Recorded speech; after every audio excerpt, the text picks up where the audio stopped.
Hello everyone, welcome back to my channel. आज की video में हम स्टोरी डिस्कस करने वाले हैं कि आपने डेली देखा होगा कि जो मच्छर होते हैं वो रात के टाइम में हमारे कान के पास आकर भिनभिनाने लगते हैं और इस वजह से हमें काफी चिड़चिड़ापन भी होने लगता है। तो आज की वीडियो में हम इसी टॉपिक डिस्कस करने वाले हैं कि आखिर में वो मच्छर हमारे कान के पास आकर क्यों भिनभिनाते हैं और हमें उनकी आवाज से चिड़चिड़ापन क्यों होने लगता है। चलिए फ्रेंड्स, आज की वीडियो को स्टार्ट करते हैं।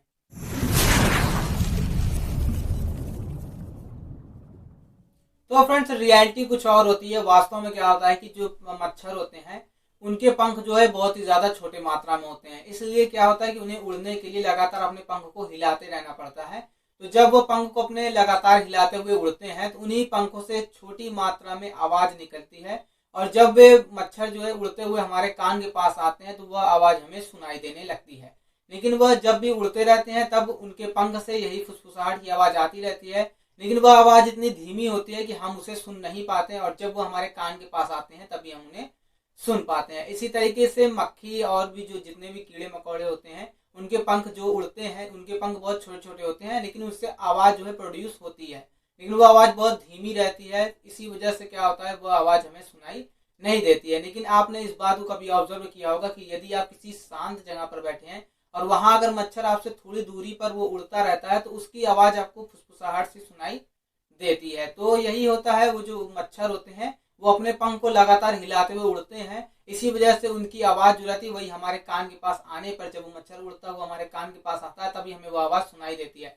रियल में वह कोई फुसफुसाहट या भिनभिनाता नहीं है, बल्कि उसके पंख के जरिए जो साउंड प्रोड्यूस होता है वही जो है हमें सुनाई देता है।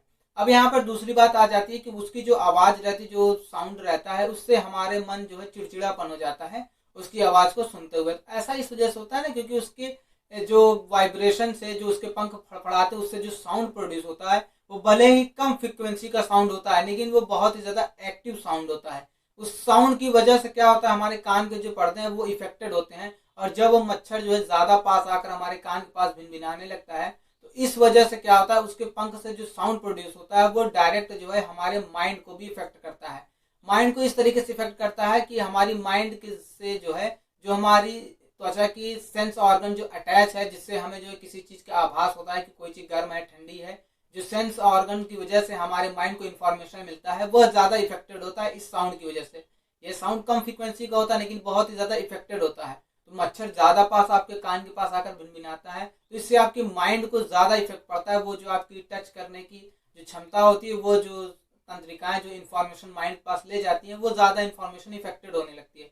इसीलिए आपके माइंड को ज्यादा डिस्टरबेंस होने लगता है। तो इसलिए ये जो साउंड रहता है वो आपको ज्यादा इफेक्टिव होता है। तो फ्रेंड्स, यही बिल्कुल सिंपल सा रीजन होता है कि जो मच्छर होता है वो लगातार उड़ते रहने के लिए अपने पंख को लगातार फड़फड़ाता रहता है। इसी वजह से बहुत ही छोटी फ्रीक्वेंसी की साउंड प्रोड्यूस होता है, लेकिन वो साउंड बहुत ही ज्यादा इफेक्टिव रहता है, जो कि हमारे माइंड को बहुत ही ज्यादा डिस्टर्ब करता है। इसीलिए उसके साउंड को सुनने पर हमें चिड़चिड़ापन हो जाता है एंड वह उड़ता हुआ जब हमारे कान के पास आता है तभी वह साउंड हमें सुनाई देता है। और आपने अपने घर में देखा होगा कि कभी कभी जो है ठंडियों के समय में ड्रैगन फ्लाई उड़ता हुआ आपके घर में आ जाता है, तो आपने देखा होगा कि उसके पर जो रहते हैं वो बहुत बड़े बड़े होते हैं।